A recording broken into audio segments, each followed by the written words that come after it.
I remember how it started when I'd sit upon your knee, and I knew whatever I wanted, you would give it all to me. I remember wanting candy as my supper times drew near, and how you'd always listen when I'd tell you of my fears. As I grew a little older, it was no more dolls for me. There was no toy cars, but real life toys that I took to fill my needs. And I never once looked back to see the tear stains on your face. And I seldom need your shoulder now, and I'm too old for your embrace. Giving tree, mom and dad, giving all you had for me, but you watched me walk away, seeming not to see the pains you took to raise me. Giving tree, mom and dad, I want to thank you. I will move away from home one day to make it on my own. And I hope I will remember the things you've done to help me grow. All the hours you spent with me trying to teach me what was right. And I hope as long as I do live, I'll keep those things in mind. Giving tree, mom and dad, giving all you had for me, but you watched me walk away, seeming not to see the pains you took to raise me. Giving tree, mom and dad, I want to thank you.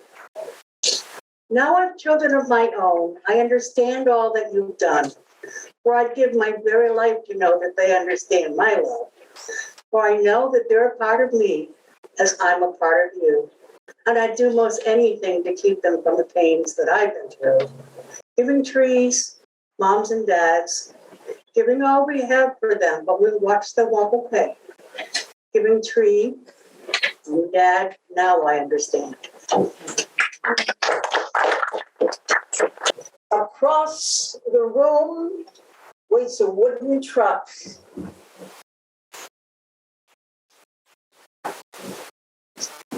A hedgehog stands on its roof. She is round and plump, and her pinafore hides a dress with gingham checks. Beside the truck waits a squad of ducks. Their number always is 6. 2 sit on the hood, 2 sit in the cab, and the last 2 sit in back. This moonlight night, they're again all packed. Adventure once more they seek, but they'll never move till the lights come on. They won't travel till it's dark. The lights go on about 9:30. They wait until it is 10. Then they come alive through the night. They ride. When dawn comes again,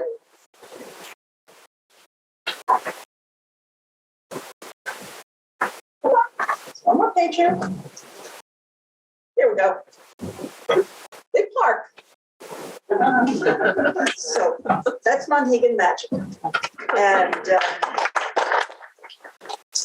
New Russian Economics. As night covers Ivanova and we sit drinking tea, Tanya's mom says, in old days, we took Moscow train often. We had such good life then. Never too much, but we had enough. Predictable work, good wages, plus travel to pretty nice places like Cuba or Turkey, plus healthcare and pensions, and yes, free tuition. I never was frightened to walk in the nighttime. Even in Moscow, I always was safe. But now with free market, we've always got hard times. There never is money enough for the basics. And then there's a mafia, and nothing works right. It's energy wasted to dream of vacations or travel to Moscow. If we ever got there, where is the money we would need to stay? At least with our Soviet, we plan for the future. It's pretty uncertain for us, this new freedom. Hello. Hi. This This is a poem that I wrote for Maine Humanities on Instagram. They're down in Portland. We wash the clothes, we sort the cans, we climb hills, walls, telephone poles, search for secrets of life in the stars. We bring out the summer wear, we put away the winter gear. We tell the people that we love them. We grow gardens, we fix cars, bridges, relationships. We sit solitary at desks, flowers pressed in books, whispering along to our favorite songs. We sit with secret wishes, unrelenting. We tremble with visible concern. We look down, turn aside, try to feel safer, better, happier. We run marathons, fundraisers, corporations. We share thoughts, dreams, fears. We act purely, fretfully, sincerely as ourselves in a world with no gender.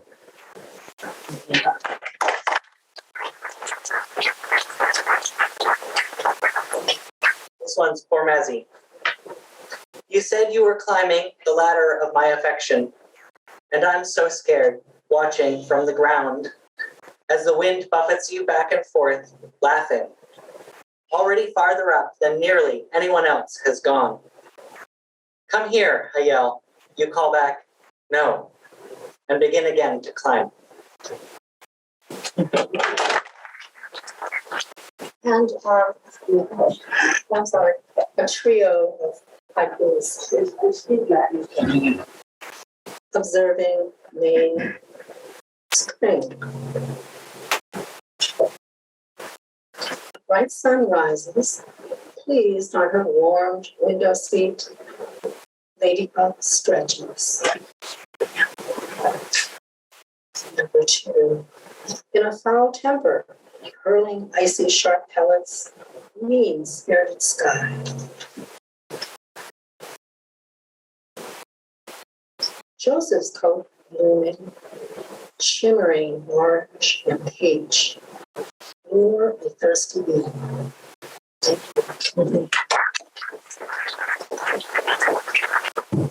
This is called Horses in Winter. And it was written to go with a very large photograph showing a horse standing on the other side of some icy branches. You know how they get covered with ice and they shimmer and sparkle. And the horse is standing side view behind it. Horses in winter, encircled in silence, calm and still he stands, like the icy branch unmoving. He is patience behind the ice, behind the wall of winter, loveliness standing vigil in the quiet. He paws the snow in answer to the field of crystals frozen on his rough and heavy coat. The wind is waiting near enough to hear soft snorts of pleasure, exhalations of content, near enough to feel the warmth and moisture from his nose. His eyes half closed, like his eyes half closed. The memories come like songs heard softly from a distance, causing his sides to heave and muscles to move and bunch.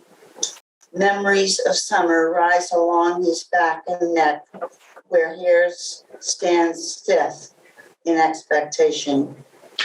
His heart pounds with the memory song, the song that ran beside him in the wind and wildly in the sun. He quivers as his spirit swells with joy. He is all horses, gathered for an instant in his blood, and all become what he can sense and feel, despite the cold.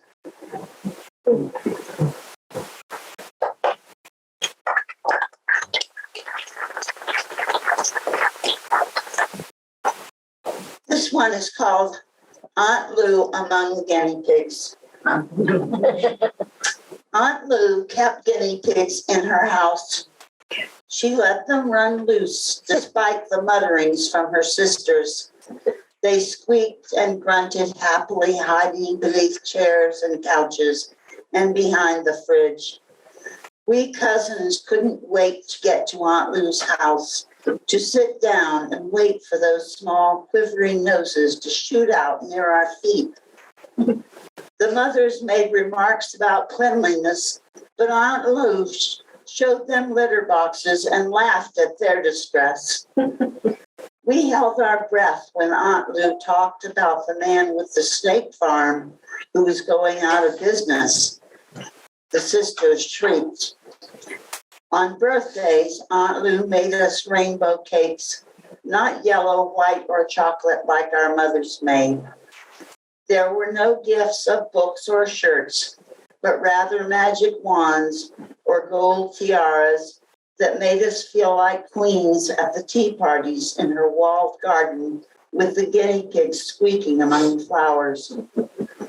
The mothers thought the garden unsightly, unkempt bed strangled by weeds. We thought it beautiful with its high brick wall. Aunt Lou was a magician.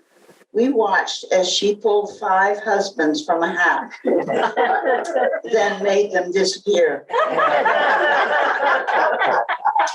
After that, she had a crystal phase with crystals on the mantle, in the bath, and we got crystals round our necks in little leather bags.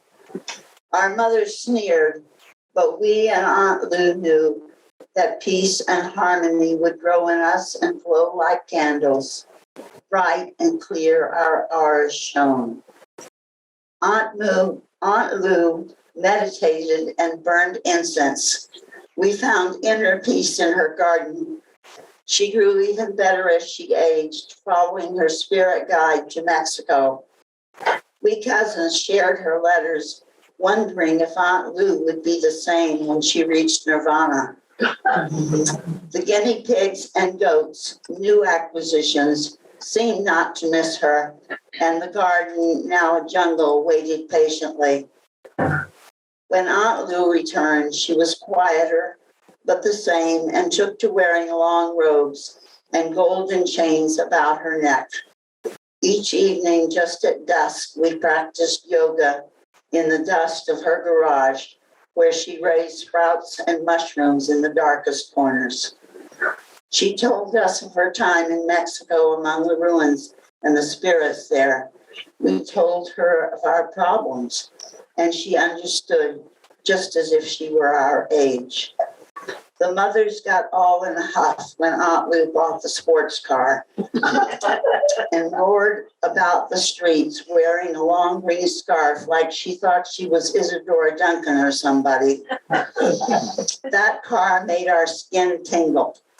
Only one of us could ride at a time, so the rides weren't many. Though fast, Aunt Lou was a safe driver, but on her final ride, the python escaped his cage. My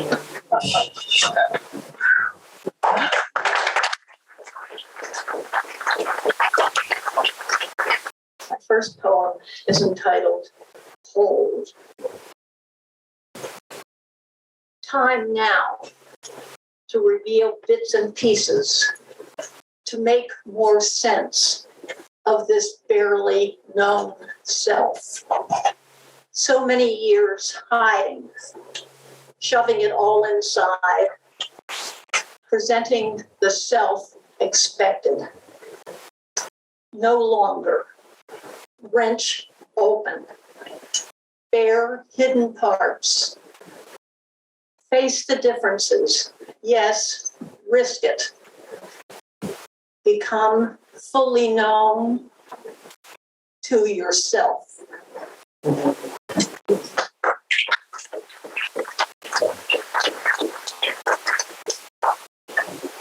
And next, my next poem was at the beginning of the pandemic, really, and it's entitled Baked Beans. You know how it is. maybe you live in the city and have a house in the country, or maybe you're getting old, or maybe you're not so old, but haven't been paying attention. Anyway, you stop at the big box store. There's a pandemic after all. It's good to stock up. You'll get baked beans. They're a great staple. But how many cans are left at home? You have no idea, so you get a pack. A pack is 8 cans. You drive home. 6 cans are in the cupboard. That makes 14 cans. 14 cans of baked beans. In some ways, it's good you live alone. You're all a hard act to follow. This is my famous box theory. You're on one when awakening. Go through some to a smaller one with running water, if you're lucky. Refuel yourself with squares from a box and rush out the oblong door. Into the box on wheels with lights, which travels fast to that place where cubes rest on top one another. Breathing real air, seeing real light, confounded by boxes all day. Almost forgot, and I thought I was smart. You get buried in one too.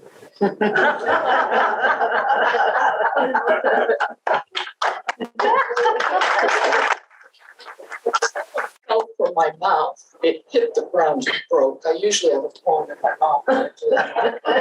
Anyway, this is a cynical poem from when I was forced to take statistics. Never take a statistics class as long as you live. Standard deviation, bivariate mumbo jumbo, Spearman correlation, sounds elicited, meaning unknown, variance, schmariance, mean, ultramode, median, Pearson outlier, magnitude coefficient memory loss, perfect negative scatter plot. Thank you. Not with the moon so bold. Sorry, is this on? You can't hear it very well from here, can you? I mean, I'm noticing here. Get a little Okay, not with the moon still bold in the sky. closer, Cliff. Closer to the Not with the moon so bold in the skies. That's fine. Again, my heart flutters out of control when I wake from sleep, gasping. No prayer to God to save me, just this odd plea not to die tonight, with the moon full and bold in the sky. And the cat trying to sleep at my hip, turning round and round, paws drawing circles through the blankets. I say the kids are coming for dinner tomorrow. Bad timing to miss them, and lately I've been farther and farther away from what they always needed, evaporated into quiet weekend phone calls. Somehow I expected more at this age, not old or gray, still ready for the world, more than a faint nothingness dripping into Freddie veins in too many hours without destination. Tomorrow they'll come to visit, fill my walls, chairs, table light with voices and good-hearted squabbling. The cat will hide the dishes, clink, clank, and the boys will sing old 80s rock tunes while the girls pick up spoons like microphones and dance. Their own children pulling at their pant leg, not understanding. Looking at them with a tiny crack of separation. I'll smile, thrown back into the energy of kisses on the cheek and hugs, and I'll let the dishes stack on the counters. Tonight, sitting up suddenly in bed, my irregular heart warning me again. I converse with God in a reasonable voice. Not tonight, I say, with the moon full and bold in the sky, and its kids coming tomorrow for dinner.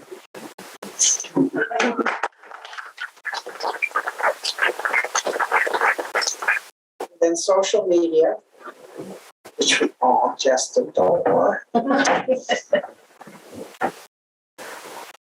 Delete and I'm gone. Lost between politics and love, dance recitals and Obamacare. You can tell when this is written. A flower in the garden of democratic socialism. I am buried in rows of organic carrots by a poet in Norway. My soul floating between Earth shots and orbiting space stations. What my favorite color says, whether I like animals or numbers, whether I accept 1,000 memes as true justice in the world. What do you love? You're informed. Can you score 100 on history facts? Art masters? And what about those gummy bears made with animal spines and intestines? I mean, who knew? Some days we share insults like punches. How can I be rewarded with 47 likes and a bad-mouthed stranger? I'm deleting. He's deleting me. We'll take our places at opposite ends of the media planet, these fragments of brittle words, our eyes wide, our names and the credits of characters who unite and mock, bless and curse, easy behind closed doors, brave behind one-way mirrors. All we wanted to say to our ex, our boss, our goosey sister, flung around to land at the feet of strangers as if they were the keeper of our words, the keeper of our wounds. Walking like ghosts through our walls while we bang on escape keys for sanity and safety and to save our own crumbling selves. We find puppies and prayers and songs of freedom to refuel, to sign off, to shut down, refocus, breathe, become who we were before we took on the world. My dad wrote a lot of poetry when he was younger, and as he grew, as we grew older, we had some of them put into some small family books. And this is one of my favorite. It's called My Side of the Road. Come walk with me on my side of the road. We won't go far, nor carry a heavy load. We'll just drift along, watch the children at play, enjoy a sunset at the end of day. We'll talk a bit, I'll get to know you, and we'll stroll along. You'll know me too. Discuss important things, the color of the sky. A stranger appears. We'll smile and say hi. You'll find the pace different to my drummer's beat, and I'm sure you'll go back to your side of the street. But always remember, when you've too heavy a load, you can lay it down for a while. Walk on my side of the road.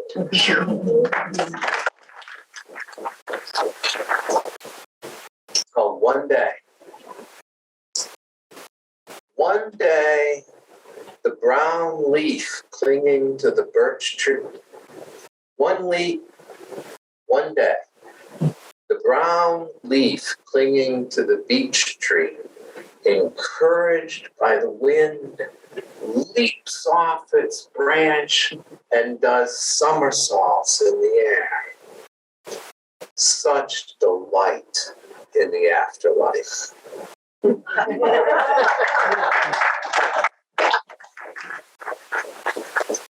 for all those of us who talk to Ted about what happens when you die,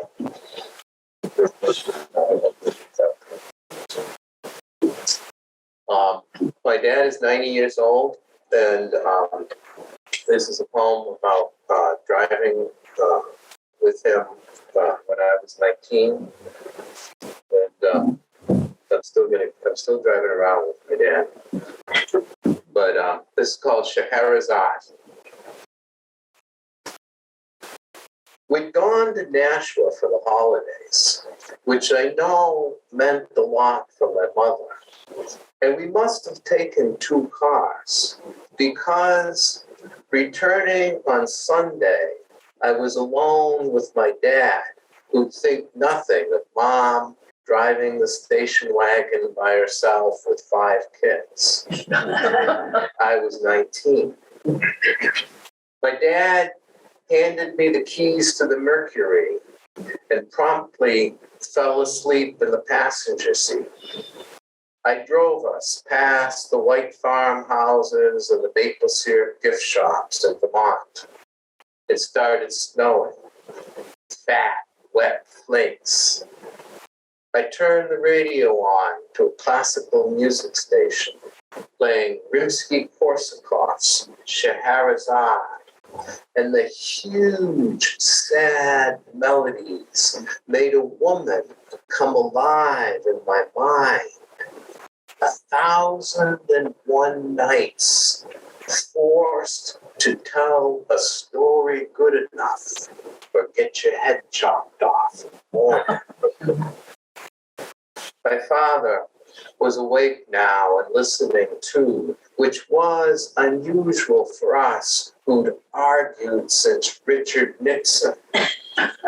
He'd be leaving early in the morning. He was always on the road back then, selling dairy equipment in New York and Pennsylvania. Sinbad's ship was breaking on the rocks, and the snow was swirling in the headlights as I guided us down the greasy hill in Troy, New York, and across on 90 to the thruway. We stopped at the first rest area, and my father bought me coffee and drove the last 70 miles home. The first is entitled Blackbird in Winter.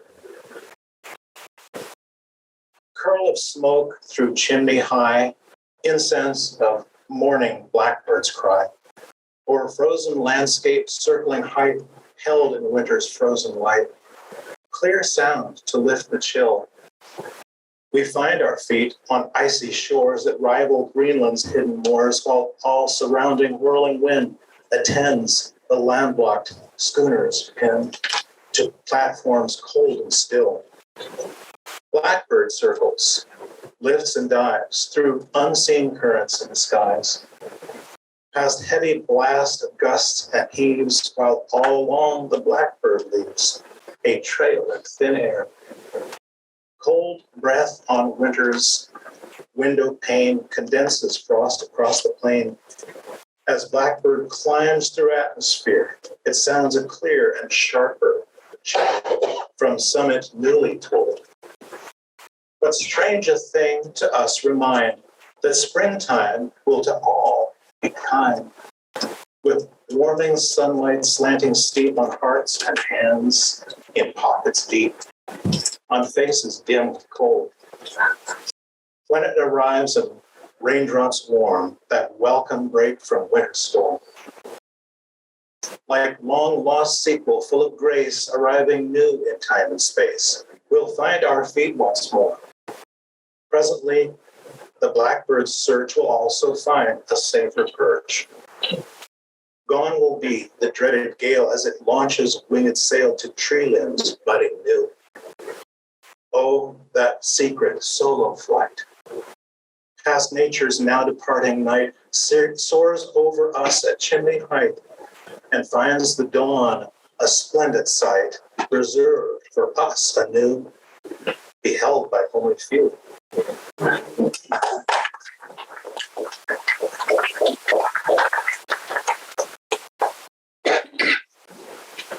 And on this one, my wife wanted me to read this, so I will. By the way, I'm from Reed Field. My wife, Kathy, and I grow lavender, and I'm a physician in Augusta. This is entitled The Long Walk. Setting out again one day, I found a path on which to stay, and with it travel far. In moistened, creviced, rocky side, amongst which forest creatures hide, the tale of evergreen and fern whispered secrets more to learn. There, high above the tree line bright, saw quickly gathered morning light, where blue sky soared above a ridge to join my pathway's arbored bridge. Then walking on, my trail seemed lost, as steps grew silent on thickening moss. By fewer travelers than I had deemed to pass the way ahead, it seemed. Yet on this unlocked newfound door, its rooted stairs descended to open waiting glen attended by dappled forest floor. There a warm log seat awaited my shaded searching eye, above which startled blue jays met my own an inward sigh. My long walk found its cloistered way beyond a brook and hedge, to road, then field, and meadow, far from forest ledge. Perhaps alone or not I go. I go the path ahead will show. On the traveler I will be as long as trail beckons me to promise new beginnings.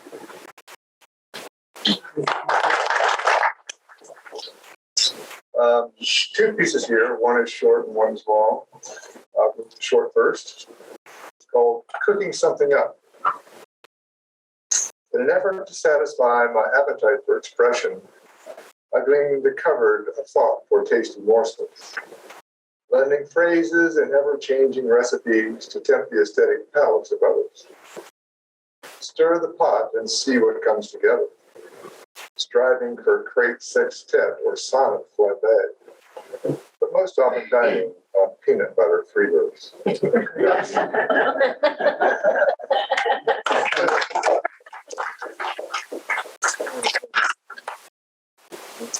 This is a newer piece, and it's based upon moving to Maine, as the experience has been for me and my spouse. And it's called Where We Are. The dog and I walked through the morning loop through a dance of snowflakes. The fresh snow crunches under my boots. I revel in the memories of snowfalls from my childhood along the Monongahela, renewed today by flurries along the Kennebec. The hills here roll with woods like those of my childhood, the streams flowing downhill over the rock-strewn beds. This cozy town feels like those bustling county towns, thriving on coal and farming where I was raised. Those childhood towns have faded, but their vibrant essence lives on here. Moving city to city all my adult life, I had followed opportunity as my immigrant grandparents did, as my siblings have done as well. Now I have retired back in time to nestle here in my heart home. My spouse sits indoors, bundled in his robe, sipping hot tea, awaiting our return. His long roots reach back to the Massachusetts Bay Colony, but his living memory is from farms and towns of the distant heartland. His gaze is internally fixed on cornfields to the horizon, across land tabletop flat, along the Whitewater as it flows south to the Ohio. In his mind's fixed eye, his heart home remains where his parents and brother died off in Liberia. He has no great interest in the here and now, because he can't see their graves when he would like to. The snow outside simply helps to conceal what he doesn't care to see. One couple, one household, same day, different worlds. These are 2 poems that they're both related to my career in art. Anybody who has read today understands that the creative process is something that grabs you every once in a while, and you have to do something with it. You just have to do something with it. So this is kind of what happens to me. It's called Take a Picture of This. Take a picture of this. Save it for my grandchildren. Freeze the moment. This clear and vibrant sense of creation. This heart-thumping, head-rushing surge of energy. Does it show? Can anyone else see this in me? Would the lens setter recognize the moment and trigger the shutter? I don't think so. These are not the things that others can see. Oh, some outward gesture or phrase or product might give a clue. These words, for instance, but they could never perceive the cascading blur of images, cerebral notes that sort and shift, dissolving and resolving into new patterns, old patterns seen anew, new patterns eternally old. Order out of chaos, order into chaos. They're brief, these natural rushes, charged with internal tension, happening at the most inopportune times. This, for instance, is being done in a darkened room, half listening to a monotone presentation of modernism that saps the rapture, draws it out, and then gradually kills it.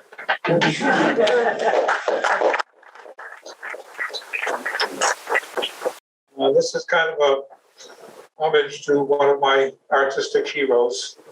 I think anybody with any kind of background in reading about art will recognize who I'm talking about. It's called A Short, Brilliant Light.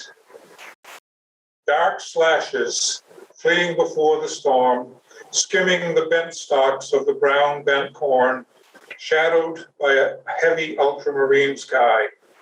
Ravens scattering from the deluge onto the shelter of my vertical plane. Harbingers bringing the storm, bowl slash on bowl slash, drawing out my flame. Knowledge flees from the onslaught of passion, revealing the echoes which drum will win, my heart or my head. Gestures plummeting, rising, reflecting the turmoil in my chest. My mind is no longer enough to spread my soul upon the canvas. I will paint the earth with true red.